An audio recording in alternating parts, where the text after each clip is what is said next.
Hello everyone, welcome to this live stream, to our Monday live stream. My name is Abraham Leal, you guys already know that.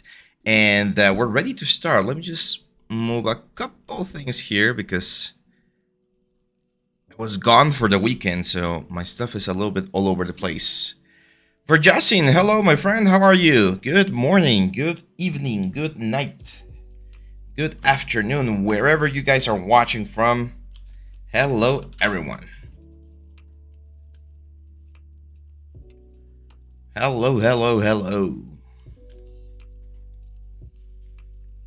I'm gonna start opening some of the softwares while we wait for everyone to tune in.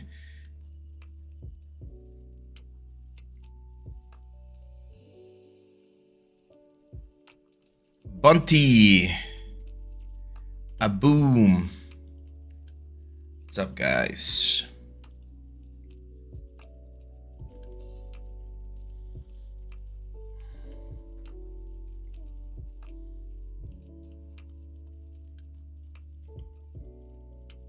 There we go.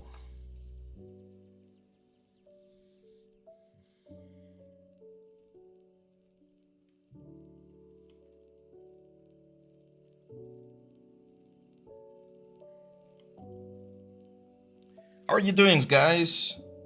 You guys ready for another week of 3D? Have I worked with plasticity yet? Rohan Bumik is asking. I don't think I have. Plasticity software. Oh, interesting. Yeah, I don't do a lot of CAD stuff, to be honest.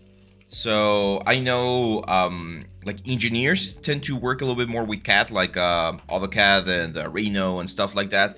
The problem with CAD software is that it doesn't use polygons, or at least it doesn't use them in the way that we normally use them. So it's really good for things like maybe hard surfaces stuff and things like that.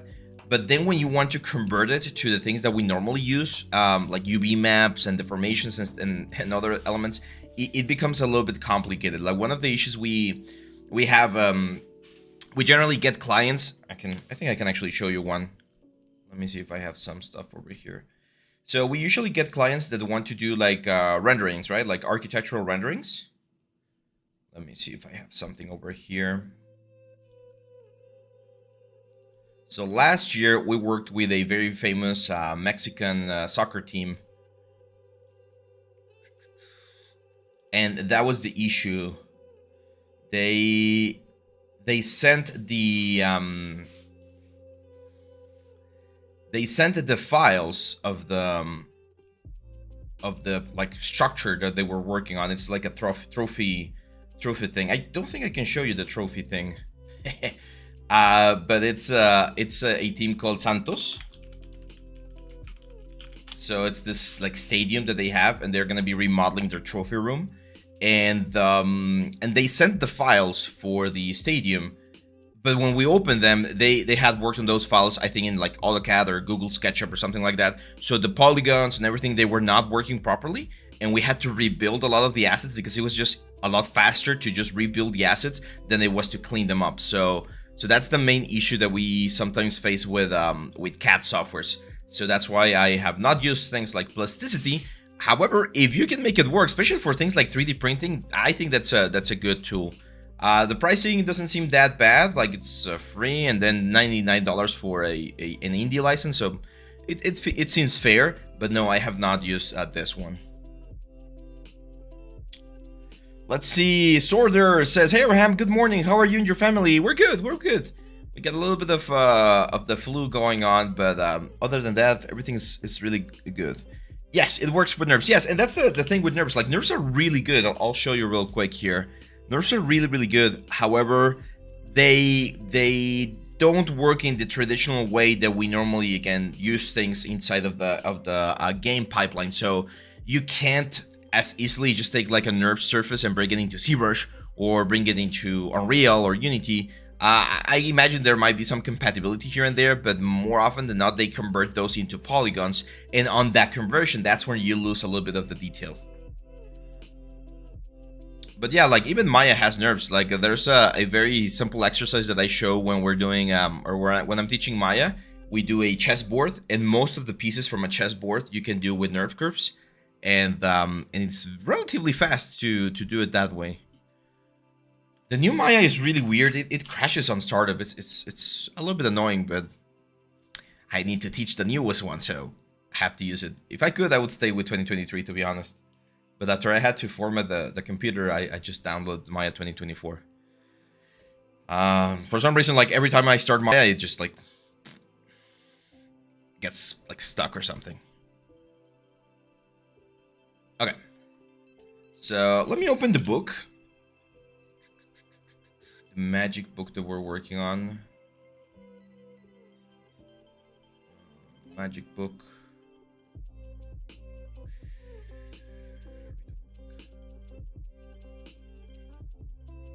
And I'll show you an interesting bit. Here we're going to talk a little bit about performance for the book itself. Pure ref. Let me get I always forget to save the image. Magic book concept. There we go. So, as you can see on the book itself, we're missing a couple of things. I definitely want to add a little bit more detail. As you can see, we got like all of this like I don't know how to call them, like carvings and stuff. We need to add the lock, and then we have these things coming in and out of the book, this like bookmarks, and we got the nails as well, really like intense nails, and the rope. I'm gonna talk about the rope right now because that's one of the tricky parts. So for the rope, we need to. I already had a rope before. I'm not sure where it went. Is this one? No, those are the teeth. Yeah, I'm not sure where the rope went, but we're going to be reusing that, or we're going to just redo it, to be honest.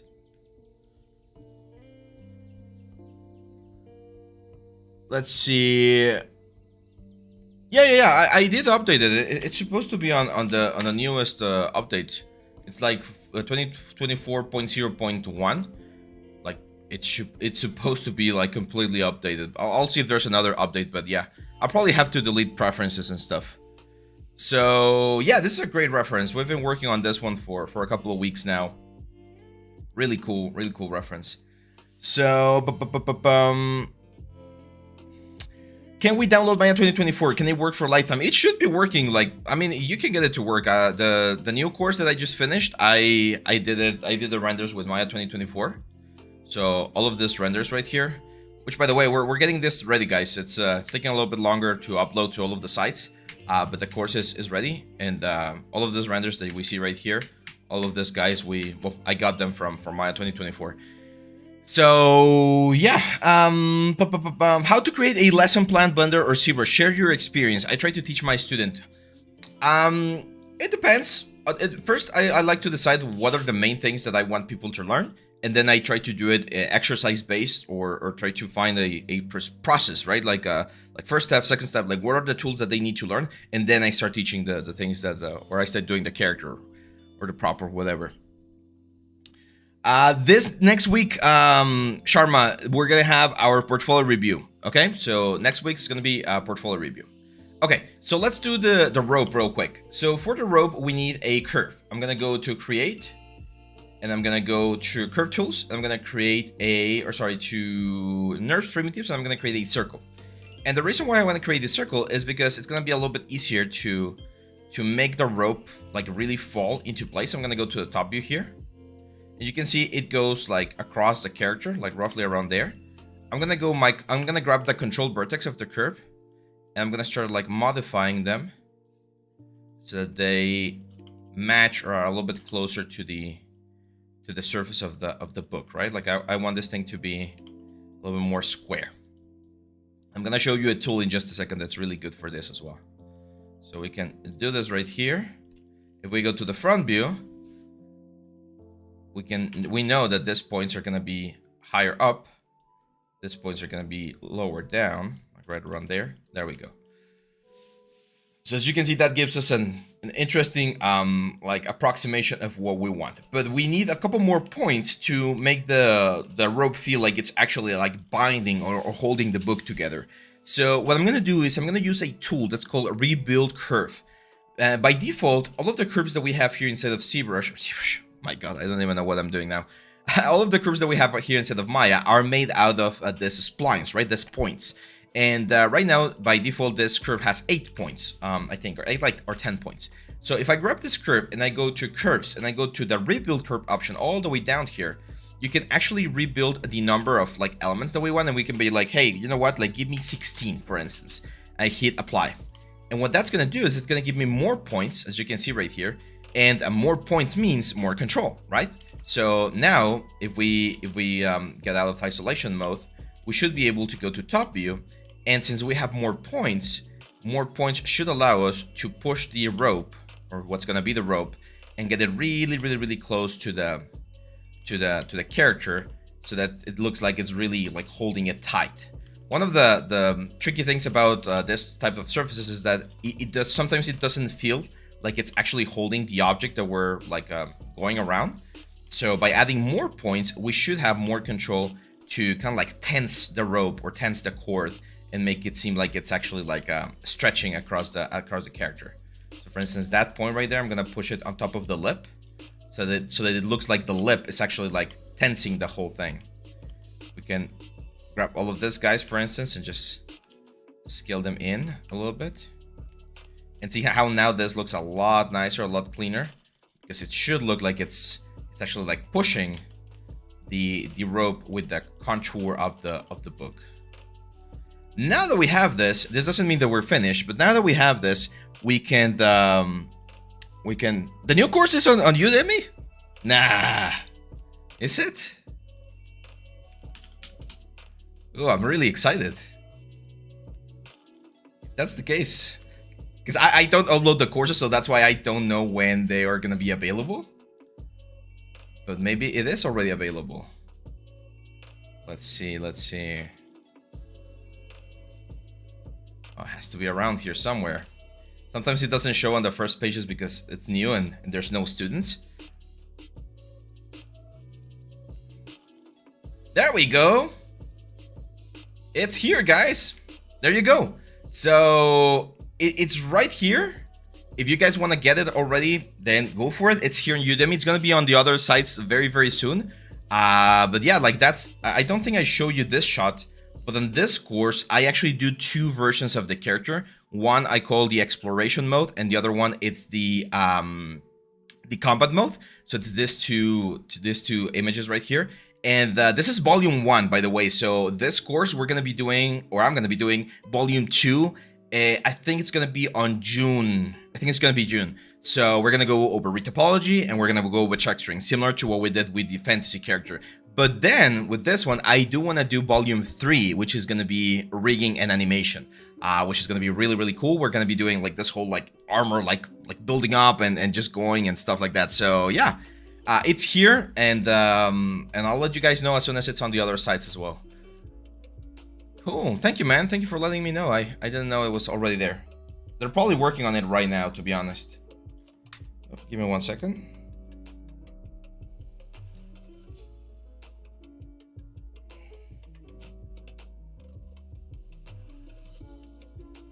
Okay, so now here inside of Maya, we are going to be using the sweep mesh tool, which I think is one of the most amazing tools that they've added in the last couple of updates.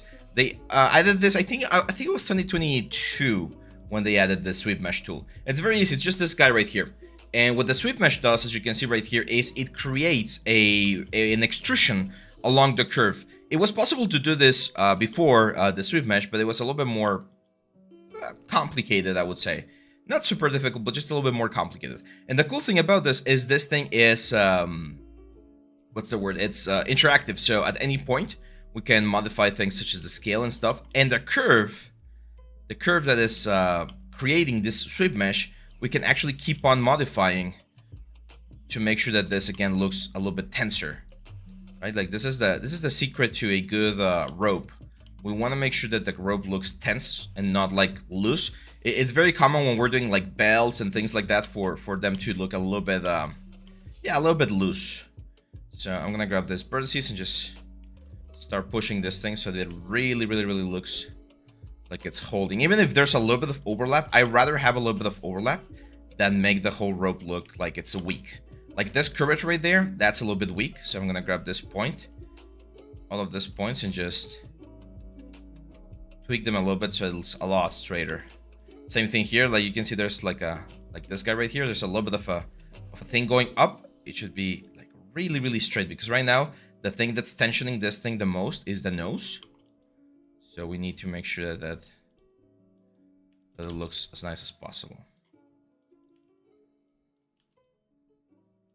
There we go. No, we're not gonna use what's the word? ZBrush noise. I'll show you what we're gonna do with the rope. It's actually very, very simple.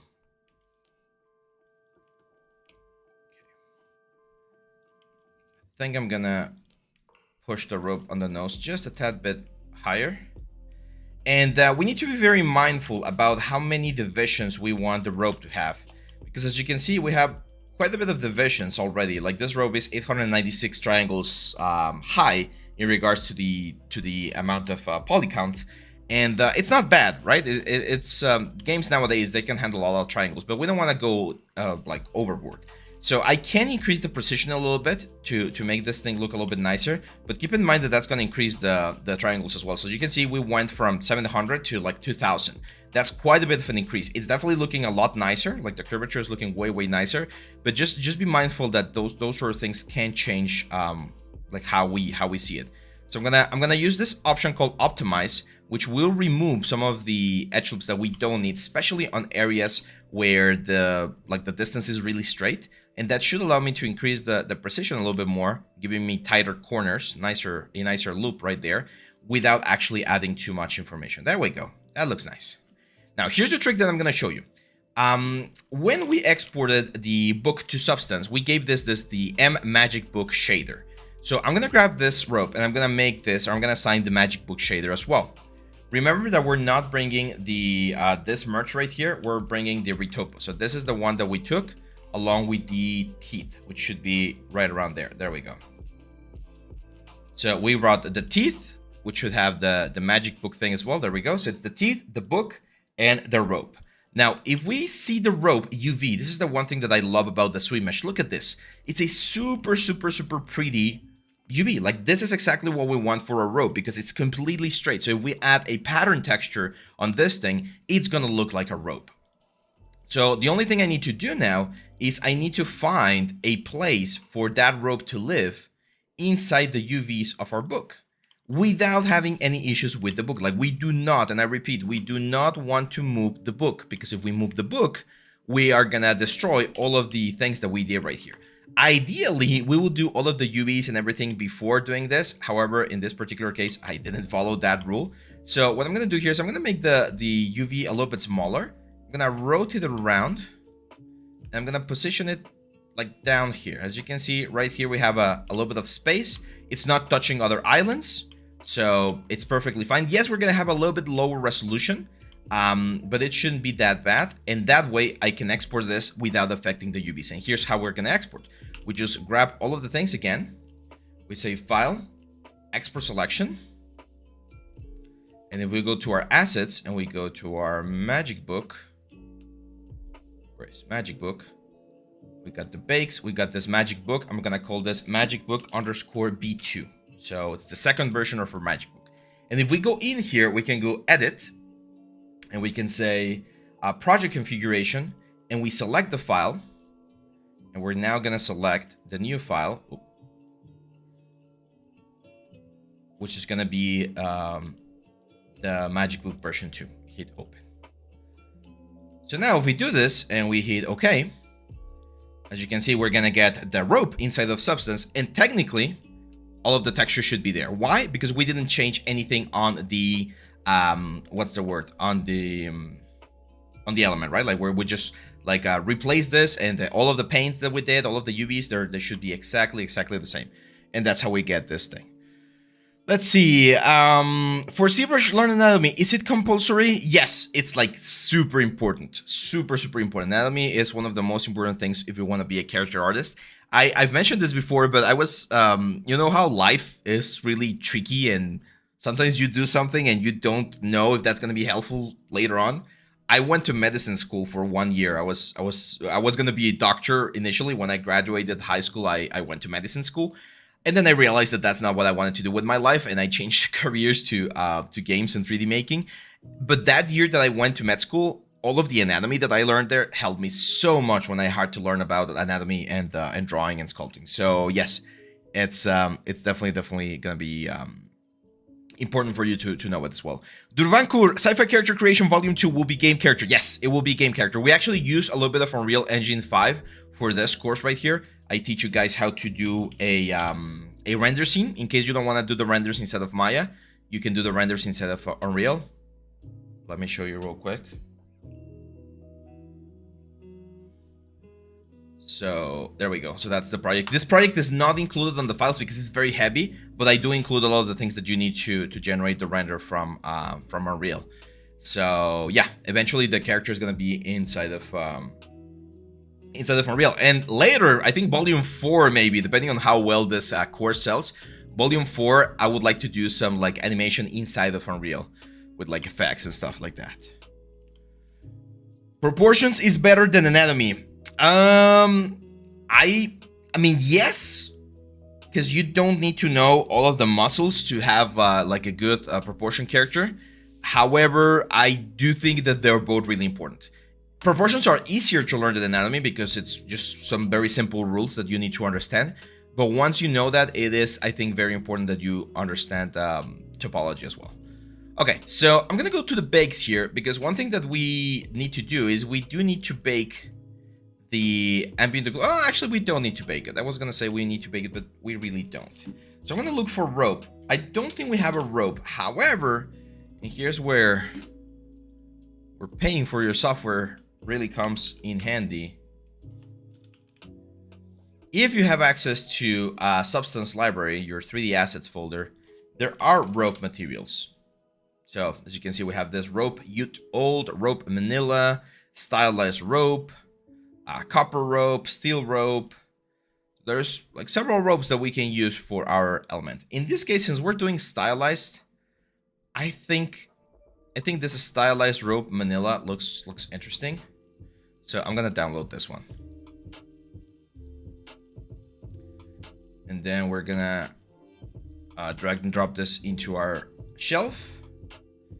Let's add it to our library. There we go. And it's very simple. We literally just drag and drop this into the scene. And we're gonna say add black mask, and we add it to this mesh right there. And then we just need to find the proper rotation and tiling. So I'm gonna increase the tiling, as you can see right there. That's gonna start giving me the effect of rope. And I think I'm gonna remove the hide information, or if we wanna keep the hide information, that's fine. But I'm gonna go to the hide information and just make this a lot like less intense. So I do want a little bit of bumpiness, but not too much. There we go. We can go back to the base color. I think we can make this a little bit less rough.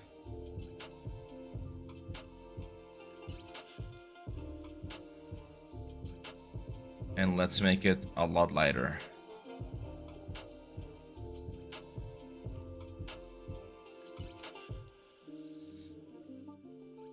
That's a little bit too saturated. Let's desaturate it a little bit more.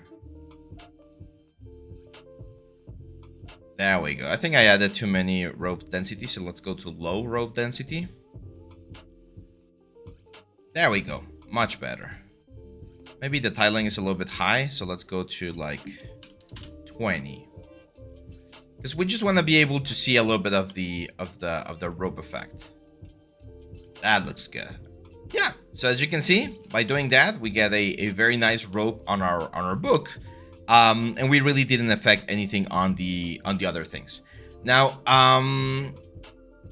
another thing we can do here is we can like do another bake, but I really don't want the ambient occlusion from this rope to be affecting the other elements. So I think I'm actually gonna keep it like that. Let's see.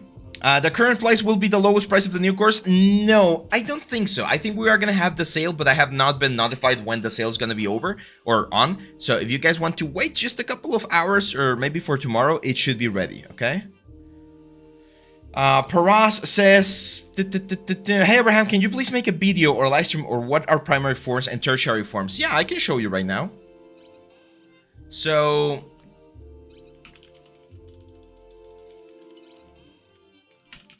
when we're talking about sculpture, I was not the one that came up with this concept. This was created like a long time ago by other artists, and not only in sculpture. This works everywhere. People realize that there is a way in which we can simplify the complexity of a character, the complexity of a face, right?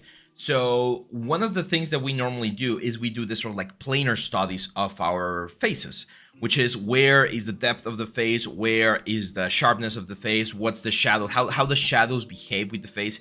You can see them right here. Like all of this area right here, this is a big plane, but this plane has like inner or intermediate planes, like smaller and smaller planes. So when I'm talking about primary forms, I talk about like the very, very basic, like the most blocking like option that you can get, which is something like this, like a low poly version of a character. And then secondary shapes will be something like this, where you can start like tweaking and adding a couple more angles to the overall thing. And then tertiary forms is when you get to this sort of thing, where now you're really going in there and like really creating all of this complexity on the model to generate something that looks a little bit more specialized. So this is this would be like what I would call the divisions of primary forms, secondary forms, tertiary forms. And then I like to use the division of primary details, secondary details, tertiary details, and then micro details. That's like my pipeline. Whenever I'm creating anything like a character or a robot, like whatever, I always follow that sort of like a hierarchy. I start with primary forms, then secondary forms, then tertiary forms, and then this. And this is something that you can learn from a gesture drawing. Hopefully we don't get like banned or something, because sometimes we get nude models here. But when you're working with gesture drawing, one of the things that they tell you, gesture drawing is when you have like a live model and you need to draw really fast and capture the essence of the character, right? So when you are capturing the essence of a character and they're doing a pose for like literally 10 seconds, 20 seconds, you don't have time to capture the anatomy, you don't have time to capture the details, you don't have time to capture anything. You can just capture the general flow of the character, right? And that is what we use to build like the primary forms and the secondary forms. Once you have a little bit more time, you can start building up and building up and building up until you get something that looks a little bit better. But this is usually the way they tell you to draw things. You start with like a really quick gesture, really quick sketch. And then once you have that, you can start doing the structure, like what they have here, which will be primary forms, secondary forms, tertiary forms. And then we go on to the detail. This like principles that I learned from gesture drawing back when I was a student, this is the principles that I apply to my sculpting so that I can capture again the essence of the character as well, and then create everything else that we need. Okay? Hopefully that answers the question. Let's see. What is your favorite game so far? Oh, that's a great question. This year or like or like ever? Because that's a tricky question. Let's go low density on the threads. There we go. Cross pattern. There we go. You can make normal map. If I have just the base color texture, I can do normal map of my own. Does anyone know how? Yeah, you can do it, but it's not gonna be easy. You can use softwares such as Photoshop, as people are recommending there on the chat. You can also use things like Substance 3D Sampler, for instance, to generate a normal map from a diffuse color. But it's not gonna give you like the exact like low poly, high poly bakes of the element. It is possible, but it's a little bit more complex. Okay, so we got this already. Now we're gonna do the nails. Ooh, let's go to Maya. I remember we've already had some nails. Let me open ZBrush real quick, because I think we already have some nails ready for this. We might need to like change a couple of things here on the high poly to make this work, because the nails will need some bakes depending on how much detail we have. Magic book 3, there we go. Yeah, there we go. So we do have some nails. Okay, so I'm gonna grab one nail right here, or I think we're grabbing all of the nails. Yeah. Let's clone this. And this is our high poly of the nails. It should be the same nail. So I'm just gonna delete all of the other ones. So we're only left with one nail. That's also gonna make it like a lot thinner. And I'm gonna show you how I would retopologize an object like this, okay? So I'm gonna export this object. Magic Book, this is gonna be FBX, and let's call this nail high poly. Let's go to Maya. I'm gonna say file, import.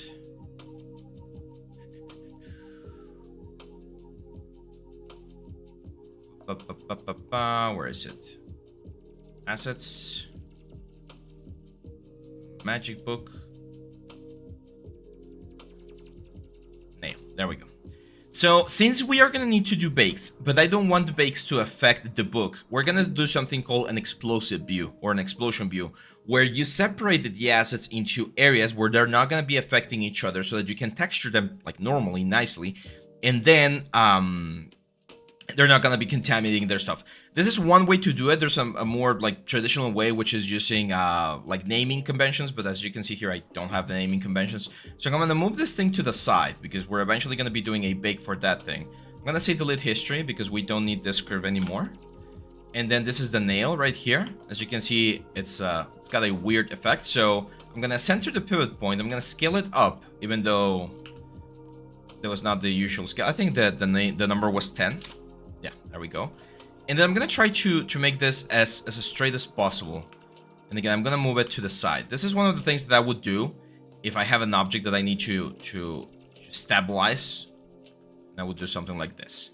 So now, as you can see, we got this nail. It's flying up here in space. So when we texture, yes, we're gonna be texturing this thing like up here in space. But then when we like bring our whole book together, we're just gonna yeah, we're just gonna like work with it, right? Like as you can see, we already have the holes there on the bake, so it's not too much problem to get the holes, but this will simplify the baking process. Let's see some questions.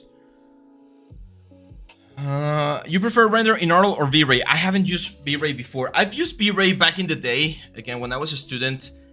When I was a student, Maya came with Mental Ray by default, but Mental Ray was not really that good.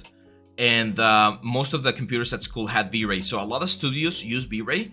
I did use V-Ray for a while, but now that Arnold is included with Maya, Arnold is really, really powerful. You can get some really, really powerful and amazing renders with Arnold. Where's my shoe?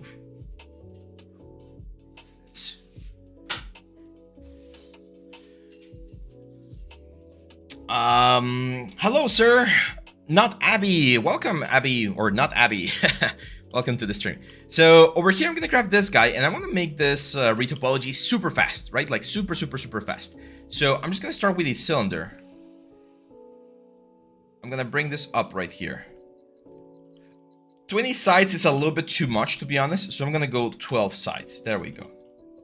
And I'm gonna position this right here on the head of the nail. I'm gonna scale it down so that we are really close to the main borders, like right around there. And then I'm gonna grab the lower faces, Control E, offset to create like the inside of the nail, which we need to move there a little bit, and then Control E and bring it all the way to the bottom part, right around there.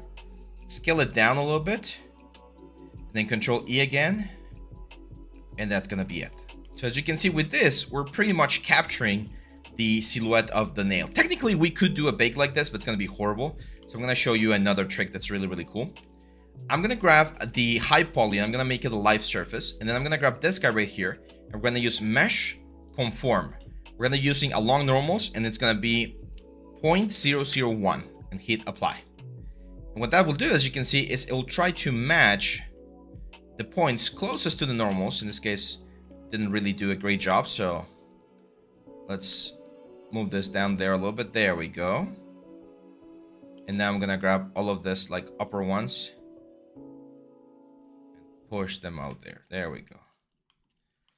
So we can start grabbing some of these points and just like moving them and closing them or moving them closer to the shape of the nail, right? This is like the dirty way to do retopology, by the way. I'm gonna add one line right here that's gonna help hold everything, and just a couple lines right there. And then we can go to quad draw and just smooth things a little bit there. And as you can see, this is gonna capture the silhouette a little bit better.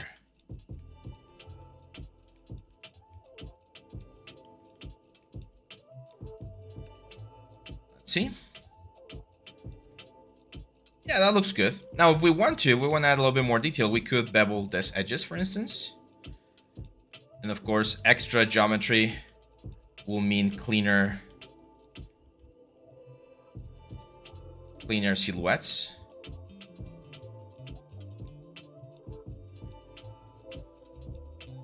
So we can modify all of this right here. We don't want to like destroy the silhouette though, so we need to capture the silhouette as much as possible. There we go.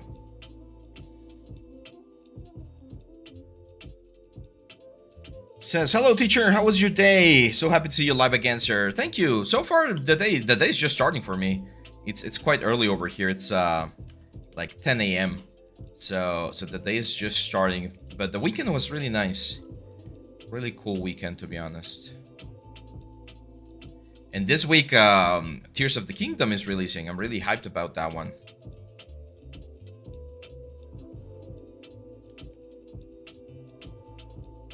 Okay, let's try a bake with this and let's see how it works. Now, as you can see, this is our element. We're gonna say mesh display soften edge, so it's like a soft element.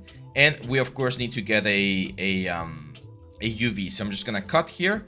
And usually for this sort of things, the UV, we're gonna do a cut underneath right there, and then a cut right here on the tip, and then one line across, and that should give us a nice UV. There we go. Yeah, that works. Let's move this to the side. And then we need to bring the UVs of the teeth, the rope, and this guys, so that we can see where we're gonna position this. Of course, it's gonna be way smaller because the nail is supposed to be really small. And I think I'm gonna utilize some of the free space that we have, like right there. Position some of the points, and then this thing right here, I'm gonna bring it in here. And the reason why I'm trying to save space is because we're still missing the lock, and I think the lock is gonna be going like right around there. Cool. So this is gonna be called nail underscore low poly, and this is gonna be nail underscore high poly. So we need to grab the nail, and we need to grab the high poly, which is this one. So the high poly, the nail high poly, and we also need the teeth high poly. So it's the high poly, the nail high poly. There we go. So all of this three guys, and I'm gonna say file, export selection. This is gonna be an FBX, bakes, and it's gonna be Magic Book HP, and we export. Oh, don't worry, AC Film. I know it's really late in Korea. It's really late on the other side of the world, in India as well. It's like 9:30 p.m. I think. So now we're gonna grab the nail, the rope, the teeth, not those, this teeth, and the book again. And say file, export selection, and again, just to keep things a little bit cleaner and make sure that we're not like messing things up, I'm gonna call this volume 3 or version 3. File or edit, project configuration, and we're gonna bring in version 3 of our magic book. So it should stay exactly the same. Like we shouldn't be getting any sort of errors, or actually we are gonna be getting a little error here. Let's do black mask. Let's do black mask because we did move the rope, and there we go. So now that's the rope. And here we're gonna have our nail, where we're gonna be able to do like the rusted sort of effect. Now I do want to do a bake, so I'm gonna go to bakes. As you can see, we're like looking for the bake information right there. We don't need to make this like so big, so I'm gonna make this a little bit smaller, just a tad bit bigger. There we go. and now we can bake. So we should be getting bake information on the thing. Now, I think I made a mistake here, and the mistake that I made was that the nail is a different material. I forgot to assign the proper material to the nail. We are getting the bake, where we're getting it as a separate material, so I need to go back to Maya, select the low poly of the nail right here, and I'm gonna assign the basic magic book information. So again, the nail, the rope, the book, and the teeth.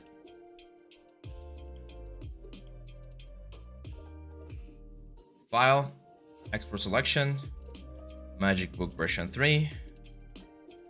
And over here, we need to go edit, project configuration, and we need to reload the volume 3. If we bake again, it should be a single element, as you can see right here.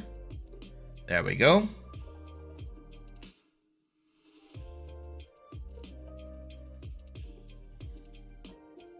Perfect.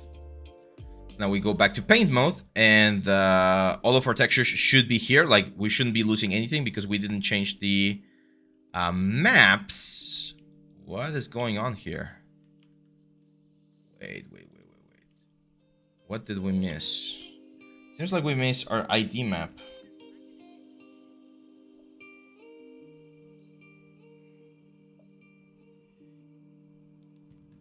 Seems like we missed our ID map. Why? Oh, I know why. Because this is not the ID map that we want. This is the ID map that we want. Okay, so I'm gonna grab this guy again, the merge CD, the nail, and the teeth, the high poly teeth. There we go. File, export selection. Let's export this as our magic book high poly again. The other one was fine. It's just I made a mistake with the high poly of the book, and that's why we're not getting the exact thing that we want here. Let's go back here. Did export already? Yes. Okay. So we go back to the baker, and we can increase the max frontal distance just a tad bit. There we go. And we bake. So now we should be baking again the ID maps, which are important because we've been using those ID maps for the masking of our elements. And if we don't have those ID maps, then the bake is not going to be working. Rohan says, do you think softening low poly is really necessary for baking? Yes, it is extremely necessary. That's actually one question that we got on the Discord channel. If you don't do that, then even if you do the bake, you will have a hard line on your element. I can show you in just a second. Let's just wait for this to process and see if we can get this. There we go. Perfect. So now we got the rope. We got this guy right here. And actually, I'm going to bring the rope down here. Because I do want... We have like a...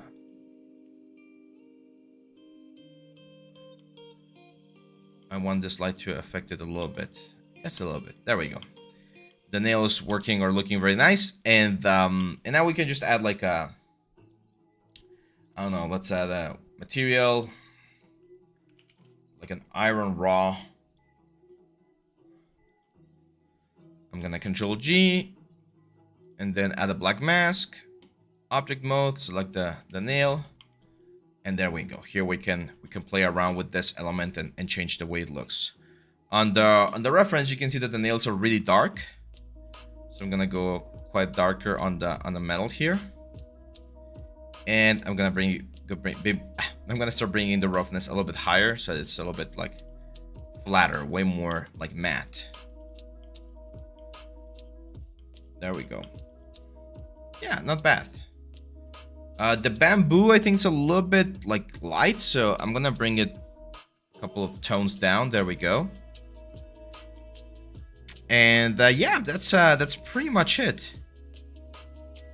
Now we have the nail. On the nail, we can definitely add some metal edgeware. So I'm gonna go back here. I'm gonna use like an iron hammer. I'm gonna add a black mask. I'm gonna add a generator, and we're gonna add a metal edgeware. There we go. Now this one, I think I'm like manually gonna paint, so I'm gonna go to my paint layer, and if I go to my brushes, I can select a brush such as Dirt 2, and I can be like, hey, you know what? Like, I don't want to have as much like metal edgeware on the sides of the element. And on the cap, I also want to like clean up some of the borders. Like, it's good to have a little bit of shine on some of the borders, but not everywhere. Remember that objects do not like they do not get damaged in the same way like overall. Like they change, or certain parts of an object will get more damage than others. That's what I meant. There we go. And a little bit of rust, of course, just a tad bit of rust. So I'm gonna add the rust right here, add the black mask, the generator, and we're gonna add a dirt generator. Get this inside of the folder so that it only affects the nail right there. That one I'm actually gonna leave like that. I'm just gonna change this to an overlay to make it darker, and that's it. So now we got the textures, and I know that once we're inside of what's the word? Amaya, we're gonna be able to just like position this nail, duplicate this nail 2 or 3 times, and position it where it's supposed to be. That's what we're gonna be doing. Now for the detail, I'm gonna do this detail, guys, and then I'm gonna have to close the stream a little bit earlier than usual because I just got a couple of messages from the studio here that we need to take care of. But I'm gonna go to my alphas over here, and let me see if we have some like patterns that we can use. There we go. So we have this like Celtic patterns. I know it's not the exact same pattern that we have right here, but they're like close enough that we can use it to fake the stuff right here. So here's how we do this. I'm gonna add a new layer. It's gonna be a fill layer, and this fill layer will only be affecting the height information. And I'm just gonna be pushing it down into the height information. And then with a brush, like a normal basic hard brush, I can go to those patterns that I just show you, like this Celtic round cross. I'm gonna add a black mask, and I can use this to generate the effect right there.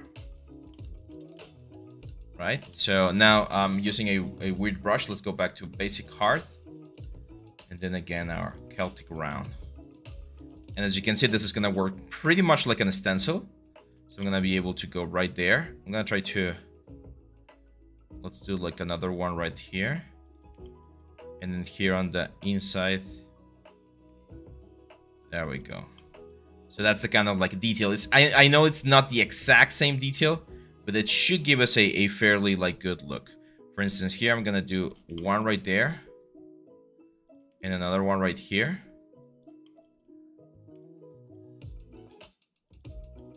One right there, and another one right here. I'm gonna press C to go into the channels. There we go.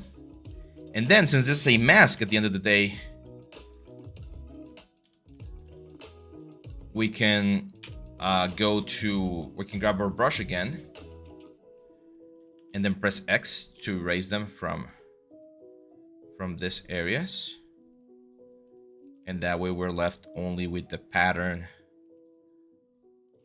on the area that we want. There we go. There we go. Cool. Let's go to the back side now. Let's grab our alpha again. For instance, here it kind of like makes sense to have like a single one, just like that. And then again, just erase this area right here. And then we go to the material. We're gonna have those patterns right there. That were a lot easier to do this way.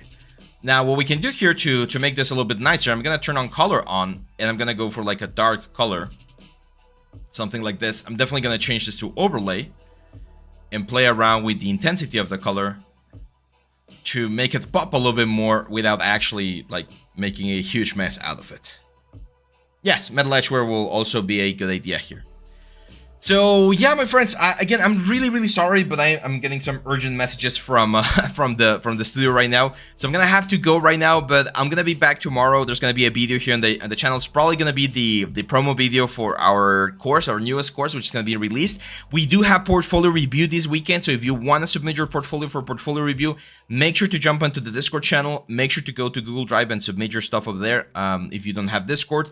And yeah, that's pretty much it, guys.